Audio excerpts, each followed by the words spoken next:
Joining us in studio today is Bob Stefanowski. He's a Republican running for governor. How you doing? I'm great, Todd. Welcome back. Thanks for having me. Nice to have you here. I had the grandchildren in town, and so I hung out with them yesterday afternoon. That's a good reason, isn't it? You look nice and relaxed, so whatever you did, it worked well. We had so much fun. I took them to a climbing wall in Manchester. Stone something it was called. Yeah. A rock, I forget. Did you go up the top as well? Oh, first of all, have you ever been to a climbing wall? I have, yeah. So there are these big, gorgeous places usually, right? In these vast, modernized warehouse spaces. This is a little one in an old industrial building. It's just terrific because it's small and all the spaces are closed and tight. And the boys, they're 12 and 10. And they had the best time in this place. And they're usually in this big Brooklyn Boulders place that, comes out of New York, a chain out of New York. And they just loved that it was funky and small. And we had so much fun. It was so much fun. And I didn't have to do any climbing, of course, because I'm too old for that stuff and don't know how to do it. So. But they were sensational. It was great fun. So you're running for governor. You're a businessman. Yep. You grew up in New Haven? Correct. And what else do we need to know about you? So I grew up in New Haven, as you said. I went to Fairfield University. I am not a career politician. I got into this because Connecticut has just been a terrific state for me. I started at General Electric. I started as an entry-level person, worked my way all the way up to the top. It's a 300,000-person organization, and I was made an officer by Jack Welch. I was also chief financial officer of UBS Investment Bank. We had a $500 billion portfolio over 35 countries.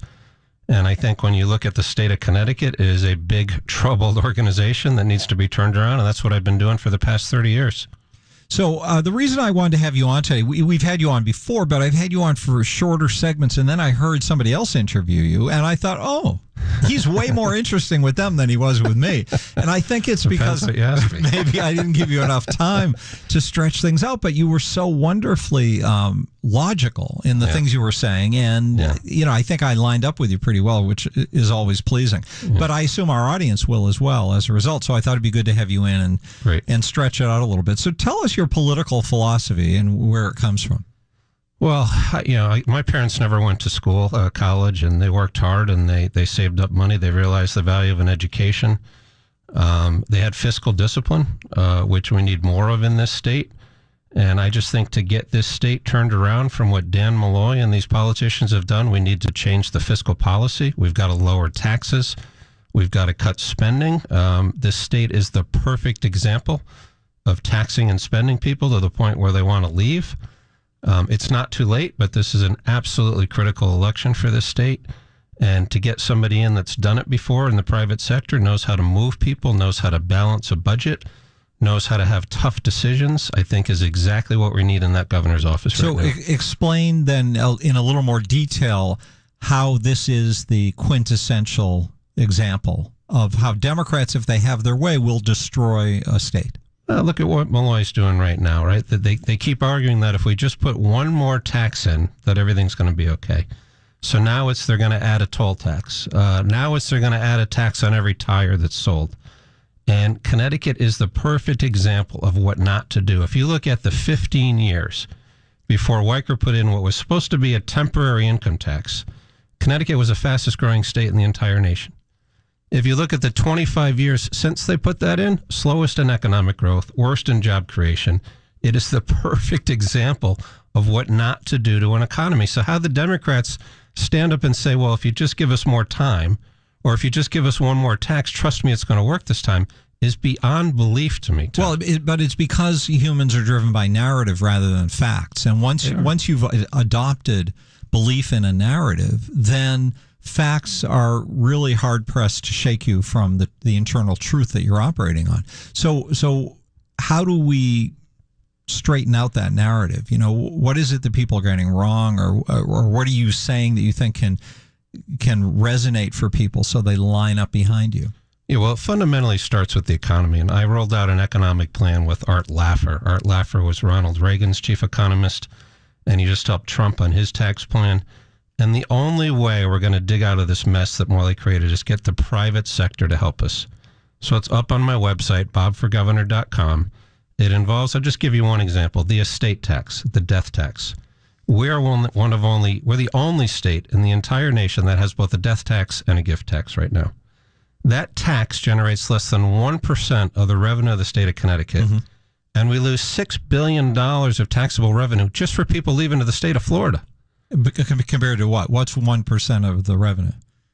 We got a $40 billion budget. It generates less than $200 million a year. Okay. And you're losing a multiple of that of taxable income from people leaving the state to avoid it. Well, there are other things to avoid as well. How do you know they're avoiding? The Democrats don't just throw out one killer. They send a lot of them after you. Well, it's that. It's the income tax, which, again, was supposed to be temporary. It started at 1%. Now it's up to 6.99%. The tolls on the Mass Turnpike are temporary, too. Have you know? Did you know that? Those were just till they paid off the bonding for the road. It's typical politician, which, again, I know I'm biased, but you need somebody that's actually run something and had tough decisions, that's not as concerned about the next election as they are about doing the right thing for the state. And these politicians say what they need to say to get reelected. And those days need to be over. Which is the, you've mentioned Malloy several times, blaming it on him. Yeah. You think he's the boogeyman as opposed to Democrats in general and the way they've controlled Hartford? I think it starts at the top. I mean, look at Malloy's State of the State address. It's about fairness. You're sitting in a state with a $350 million budget deficit. Not once do they mention the economy. I think the key with the Democrats is... Well, you have to go with your strength and avoid your weakness, don't you? Exactly. But, if you're still governor for another year, you got to start to do the right thing for the economy, or at least address it. You think? And I think he's assuming he doesn't have to. Well, I don't know how you get in that role again. How do you be the CEO of the state, which effectively what he is, and not deal with the problems that the state has? I don't understand that. I don't know how people get away with it. Bob Stefanowski is here, and he wants to be governor and be the guy who doesn't run away from the real problems, which sounds like a good idea. How do you, in my mind, this is the Democrats' business model, that the way they operate as a party is to use our money to pay their voters or their special interest groups. And they're always figuring out ways to create a little diversion so that the money that's supposed to be going into the government till, or that has gone in there and provide a service for us, gets diverted off into something for one of their special interests. How do you change that dynamic when so many people have bought into it? Like the compassion argument, which to me, that's stunning that anyone falls for that anymore. But really, it's deeply embedded in people's minds that somehow the Democrats are a party of caring. Yeah. And because Republicans believe in markets and capitalism, which just by coincidence happen to have lifted more people out of poverty than any other system in the history of mankind, somehow conservatives are hateful. Yep. How do you... can you address that directly, or is it too hard to change that narrative for people? No, listen, I think you said it right at the start. The first is the people in Hartford think it's their money. And the first fundamental, it's our money. They're taking it from us. They're stewards of that money. They don't own it. They shouldn't be able to arbitrarily allocate it as they do. The second thing is accountability. I don't mind giving some money to city to help support them, but there's a zero accountability. When I was at GE, if Jack Walsh gave you $1 million for a project, he'd be following up 30 days, 60 days, 90 days to see what you exactly did with it. Here, the money flows in one direction. So you couldn't just call Jack Welch a hater and get him off your off your case. And a month later, if you needed another $1 million, you couldn't call him and just get a blank check. Look at what we're doing for Hartford. We're giving them $250 million a year to avoid a bankruptcy they're never going to be able to avoid. There's no workout plan there. And they gave them an extra $40 million last fall. So again, getting back to having the tough decisions and holding people accountable for the taxpayer money that they're spending. Well, the accountability. So in my mind, elected officials don't spend a lot of time trying to do what's in the best interest of the state or whatever they've been elected to run. Maybe more on a local level they do. But once you get to the state level, there's too much power, too much money flowing. All they care about is how to cover up their misdeeds and make sure the money keeps flowing in larger amounts all the time, right? It gets back to motivation. If your motivation is to get reelected, you're going to act in a certain way. If your motivation, which is mine, and if I do 4 years and don't get reelected, I'm okay with that. Mm-hmm. My wife would probably be happy. Sure. But I'm going to go in there for 4 years. I'm going to make the tough decisions, and I'm going to start to turn this state in the right direction. So in a minute, tell us your motivation, but we're going to pause for a quick break. Bob Stefanowski is here, Republican running for governor. If you'd like to chat with him, you may. Just give us a call, 860-522-9842. I'm Todd Feinberg on WTIC. If the economy is doing so well, why is Connecticut struggling? Digging deep into the stories that matter to you. Local news around the clock on WTIC News Talk 1080.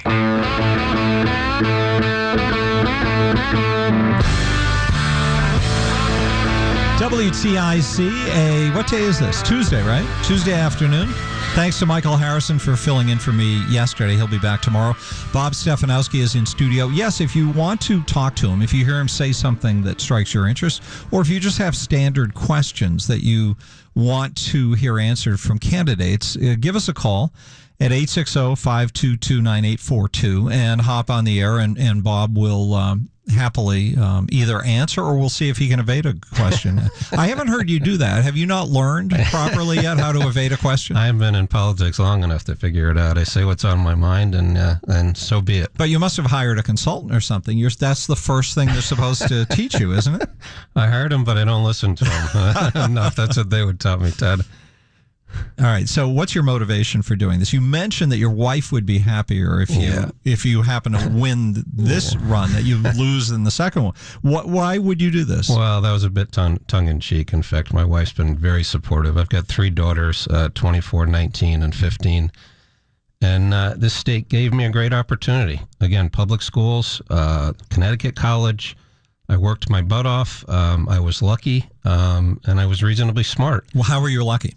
In a big corporation like that, part of it's skill, part of it's being able to manage with people, but part of it's being in the right thing at the right time. Like GE, you mean? Yeah. That you happen to get plucked up into an advancement. For whatever reason, Jack Welch took a liking to me after a presentation, and I think people need to admit that luck plays a big part in your success. But then again, people say knowing how to be lucky is also a skill. Do you buy that? Absolutely. And I forget who said it, but the harder I work, the luckier I get. There's some truth to that statement. But Todd, more people should have the opportunity that I had. They should be able to get a good education, be able to buy a house, take out a mortgage, work their way up.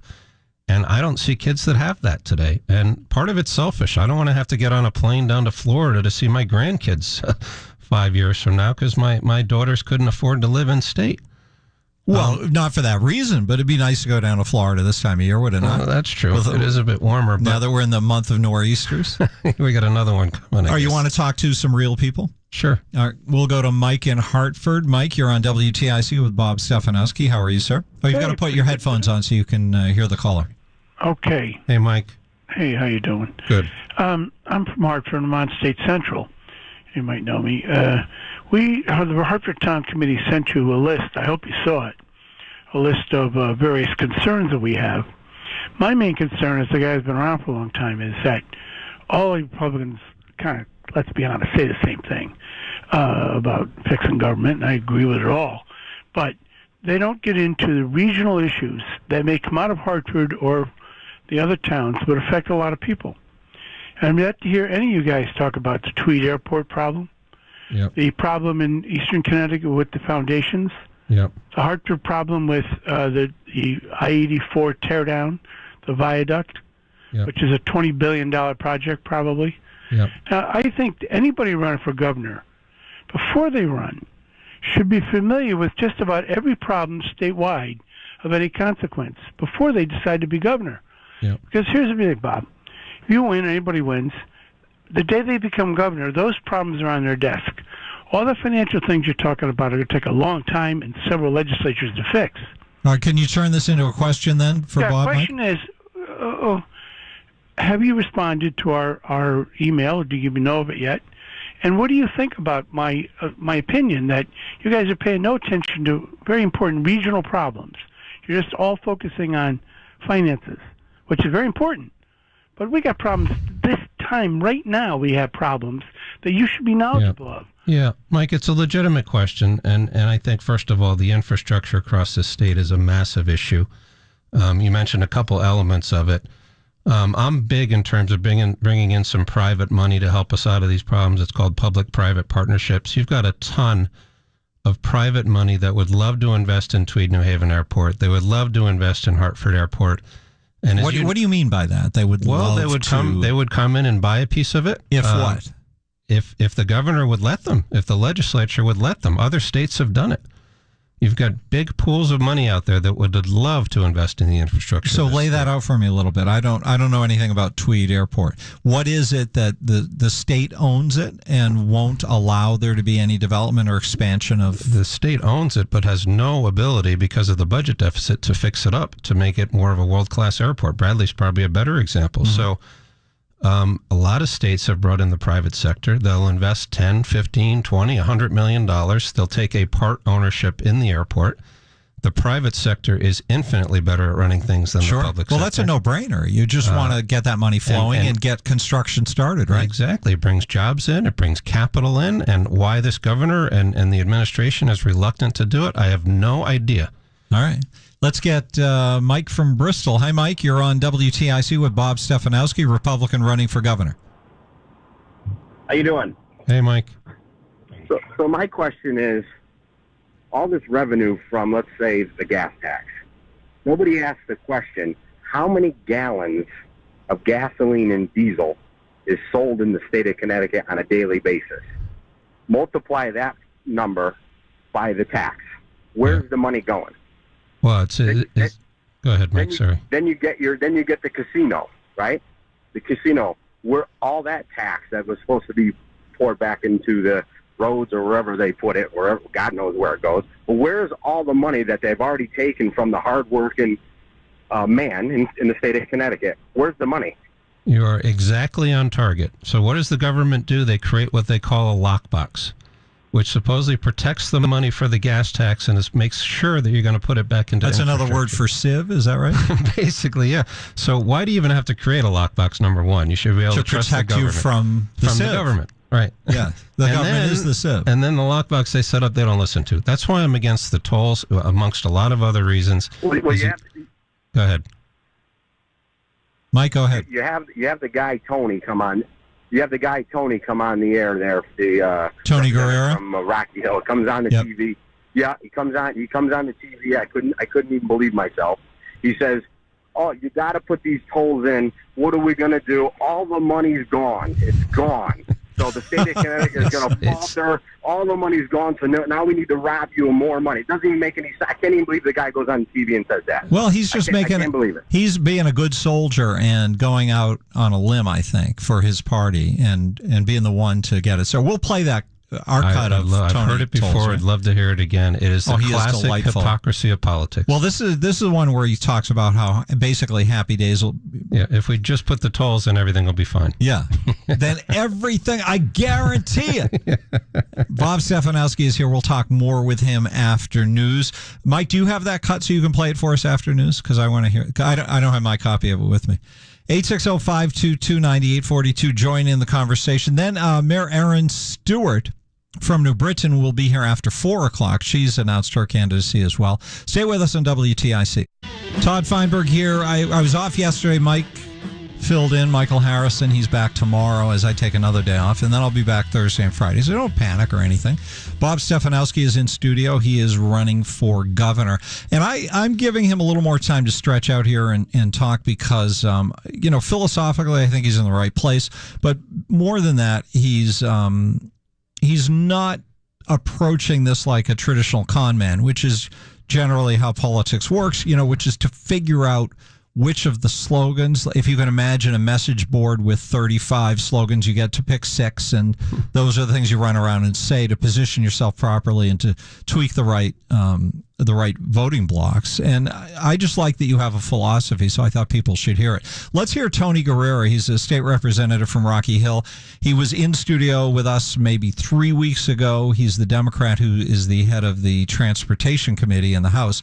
And he was somehow got the assignment, or just, I don't know, maybe he spontaneously chose it for himself to be the guy to make a fool of himself, pitching that we need tolls in the state and that they will lead to a financial transformation. And this is what he I forget where we got this, Mike. You remember where this? He didn't say this with us on the air. No, it was something that came down the line. But anyway, here is Tony Tolles, as he's known now.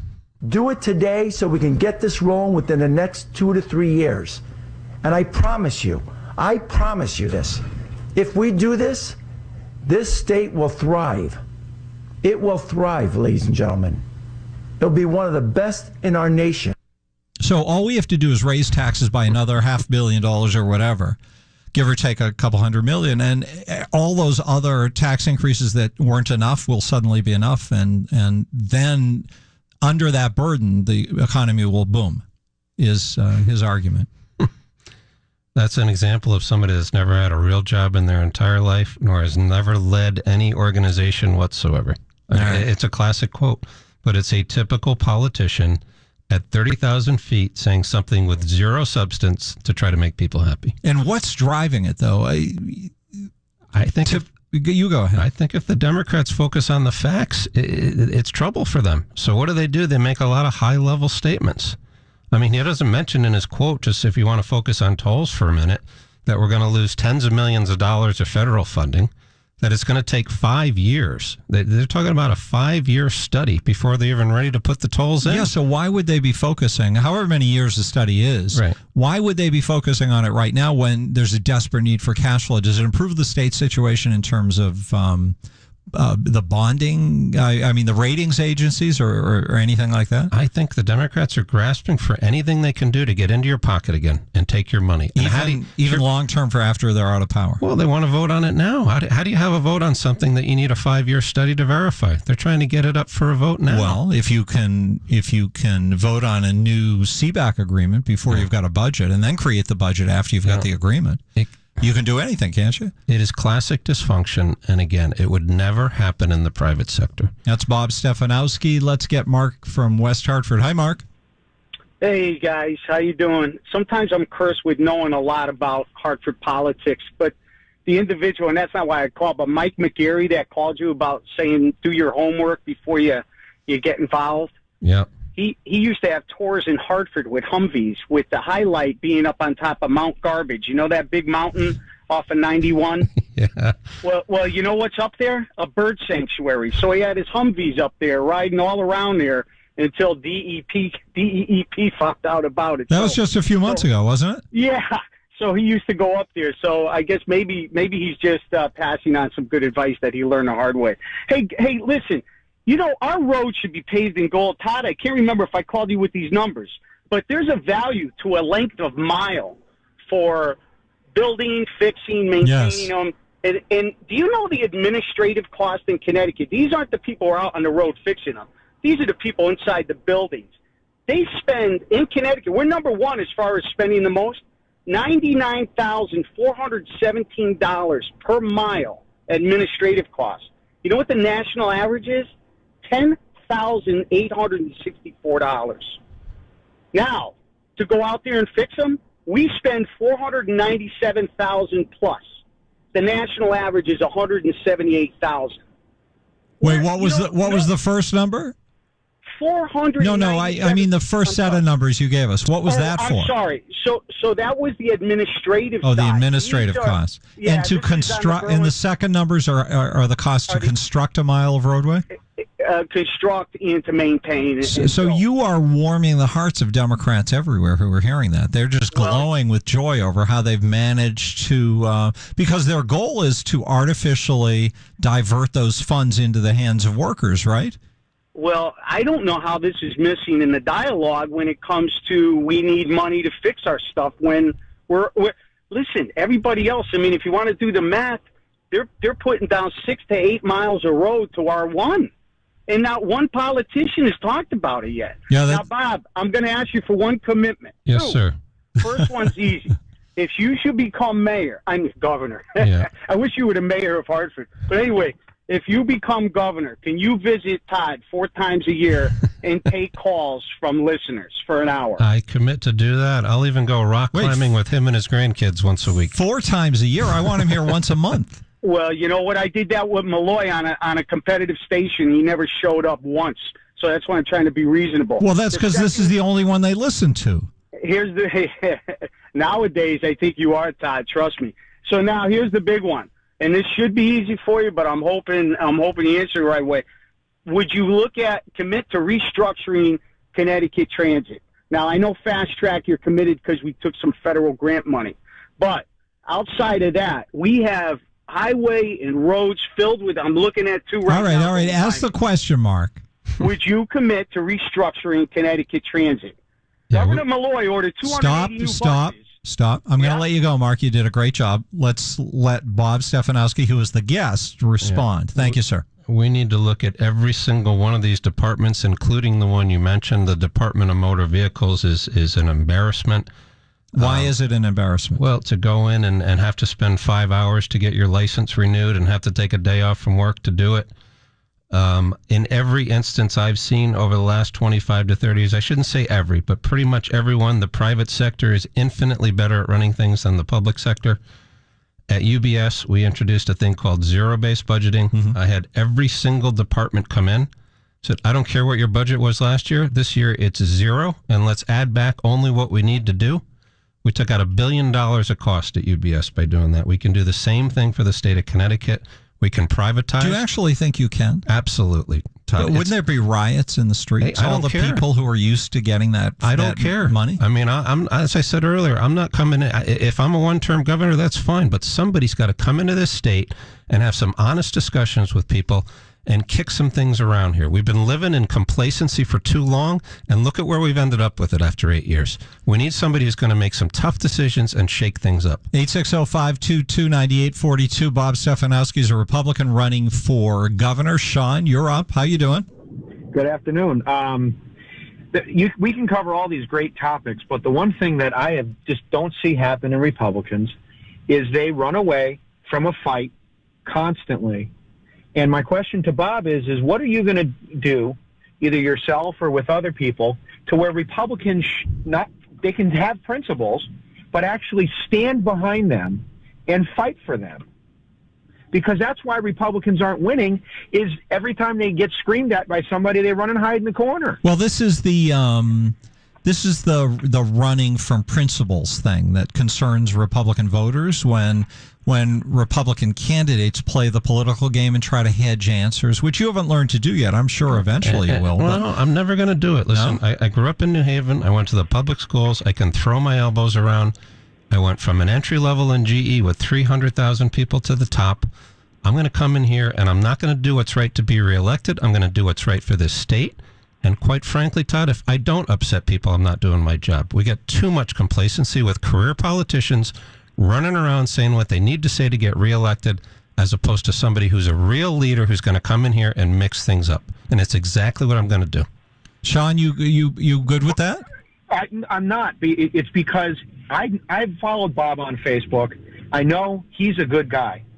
But the problem is you have no army behind you. Like that situation in Stratford, we had a special election, and no Republican volunteers showed up. And the Republican Party caved on the last budget.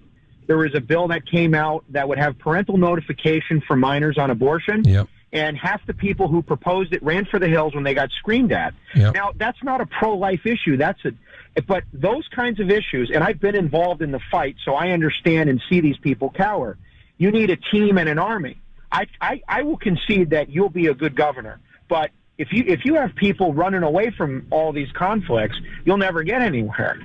And well, it's true that you need to have support, Sean, and thank you for the call, but I assume there'll be a Republican-controlled legislature in perhaps both chambers in support. So that would be true. Yeah, I mean, we as Republicans have to rally around as many of these other roles in addition to the governor role. We're tied in the Senate right now. We could have a control in the Senate. We could take the House. You put a Republican governor in here who's actually led people before and is willing to make the tough decisions, and we can make some real progress. I love the comment, you seem like a nice guy, but trust me, I got sharp elbows, I'm competitive, I will roll up my sleeves and work 15 hours a day, and we will turn this state around. I guarantee it. No, you need to talk with this intensity all the time, though. Okay. Like, that's your minimum. No, I know. People say he's a nice guy. I'm more than a nice guy. Again, you don't have a career like I had in the private sector without kicking some butt, making hard decisions, and having some principles and integrity. And that's what we need in this governor role, and I'm going to bring it to this state. So, I always wonder what would happen. I guess Trump is the example of what happens if he's the other extreme, of course, but Trump is swinging elbows all the time, and the power structure's in rebellion over that. Well, you got to mix things up. Look at what Trump, we were talking during the break. Look at what his tax policy has done for this nation in 120 days. It's the perfect example of what seem to be relatively medium-sized things having a massive effect. What is it that you're saying? What are the measures that you're... Look at lowering taxes. Look at what that's done for the national economy. No, that's what I mean. What's it done? What are you how are you market, quantifying that? It's up and down, but in average it's up. Look at how people are looking to reinvest in the United States right now. Look at how people are feeling about this economy. And that was no massive change. It's the same tax policy that I'm going to implement for Connecticut. All right, hang on, callers. We'll get you in right after a quick break. Bob Stefanowski is here running for governor. Stay with us on WTI.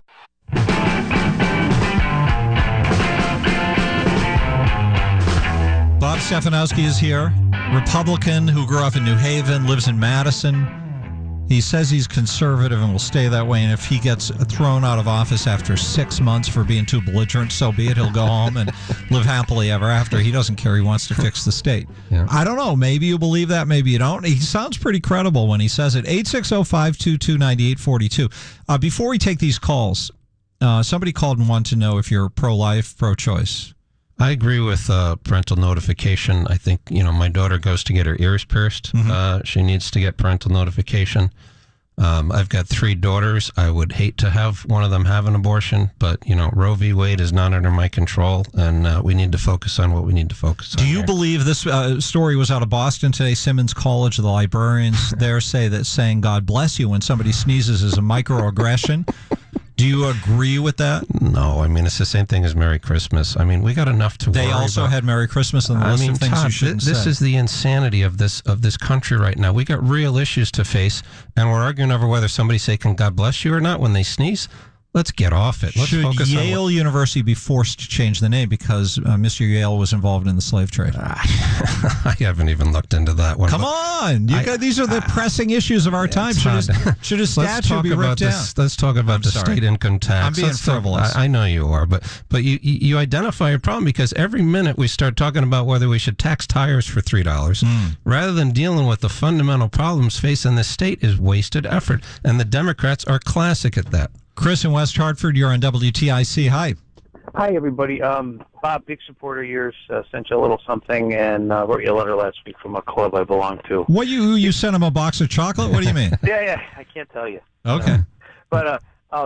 Hey, they say every little bit helps, and I'm going to give you 2 quick suggestions that I've given to other politicians and they basically ignored it, but every little bit does help when you're looking at the problem we're in, right?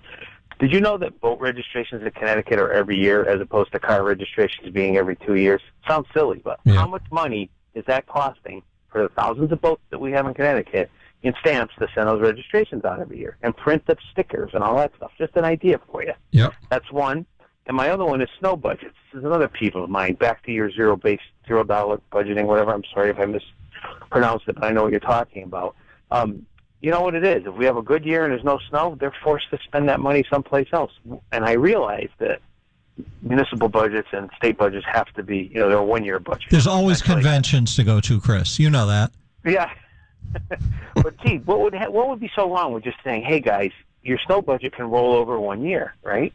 Then they'd have money on the good years, and if it's a bad year, you have extra money in there. It's little things like that. You want to give them more money. You spend it on dumb stuff you don't need. All right, Chris, let's let him respond to that. Thank you for the call. I think in general, there's too many small taxes around here that nickel and dime people to death, and we should eliminate. Look at the business entity tax. We arbitrarily tax LLCs $250 a year. Well, why do we do that? There's no reason for it. It's a bunch of paperwork. It doesn't raise a ton of revenue at the end of the day. They're evil rich people anyway. Exactly. And they own corporations. We hate corporations. Exactly. Don't we? They create jobs and economic activity. Fred, you're next on WTIC with Bob Stefanowski. Hi. Hi. Bob, I have a question. I hope you can explain it. In 2017, the legislature authorized a 7-year phase-out of the tax years 2019 through 25 of income tax on pensions and annuities paid by Connecticut employers to Connecticut residents. So for each of those years, it's going to go down 14%, then 28%, etc., until the final year, it'll go down 16%. Now, are you taking a course, Fred? Do you have a question? Yeah. Well, here's the question. At the end of this copy of a legislature research note I got. It says tax on pension and annuities will resume in 2026. So they're stepping it down to 0, and then they're bringing it back at 100% in 2026. I'm just trying to understand the logic of that.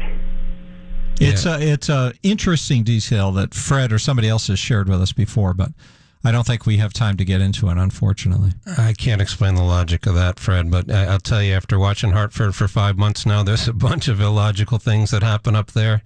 And again, one of the things about leadership, you focus on the 2 or 3 things that are important rather than phasing out and phasing things back in and boat taxes. We got to focus on the big issues here. The big issues are, quickly, we've got 30 seconds. The economy, getting taxes down, reducing regulation, cutting spending. Would you ever raise taxes as governor? I would not. I mean, we got to get it down. Where would you cut spending?